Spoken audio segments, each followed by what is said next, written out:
ఆమని పాడవే హాయిగా మూగవై పోకు ఈ వేళ రాలేటి పూల రాగాలతో పూసేటి పూల గంధాలతో మంచు తాకి కోయిలా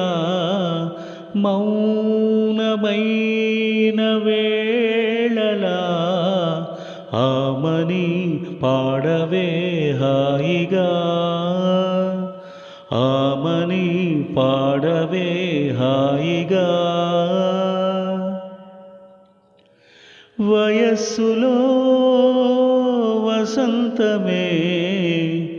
ఉషస్సులా జ్వలించగా మనస్సులో నిరాశలే రచించలే మరీచిక పదాలు నాయదా స్వరాల సంపద తరాల నా కథ క్షణాలవే కదా గతించిపోవు గాథనేనని